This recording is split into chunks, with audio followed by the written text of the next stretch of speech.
정부가 긴급 재난지원금 지급 기준으로 삼은 것은 3월 건강보험료 납부액입니다.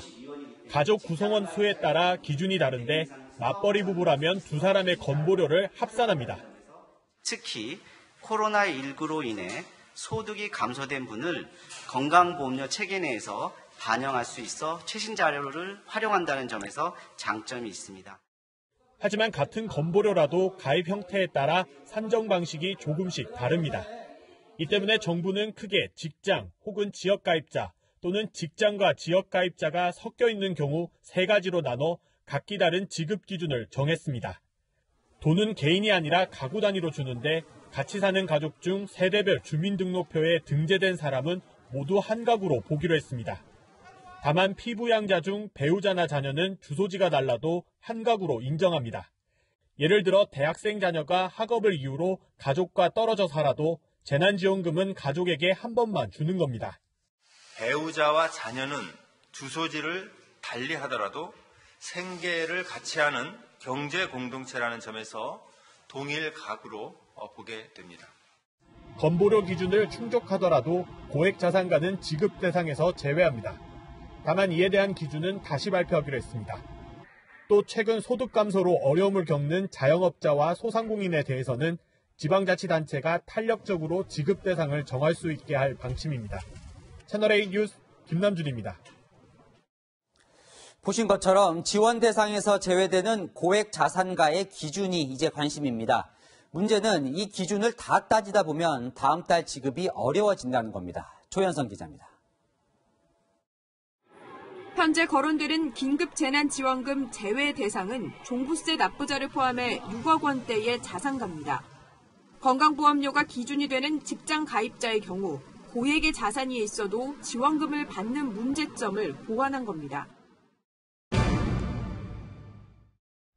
우선 종부세 부과 대상은 공시가격 9억 원 상당의 아파트, 2주택 이상은 6억 원 초과의 소유자입니다.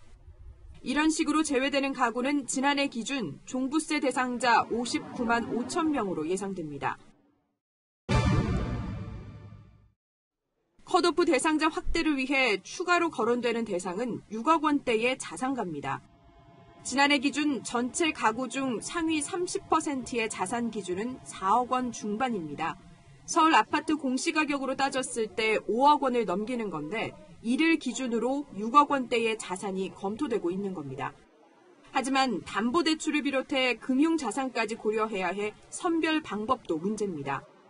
기초생활수급자 선정 기준으로 소득과 자산을 같이 따지는 소득인정액이란 방법이 있습니다. 하지만 이 방법을 적용하면 대통령이 약속한 5월 지급은 물 건너간다는 문제가 발생합니다.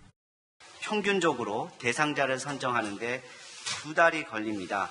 보통 한 명을 조회하는데 약 1주가 소요되기 때문에 정부는 보완책을 마련해 다음 주 구체적 제외 대상 기준을 발표할 예정이지만 어떤 기준이든 형평성 논란은 쉽게 가라앉지 않을 전망입니다. 채널A 뉴스 조현선입니다. 지급 대상에서 제외된 계층의 박탈감은 큽니다.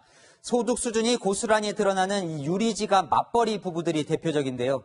특히 출산을 미뤘던 부부들은 혜택을 받기가 더 힘들어졌습니다. 박선영 기자입니다. 직장 13년 차 A씨 부부는 6살 아들을 부모님께 맡길 수 있어 육아에 한시름 덜었습니다.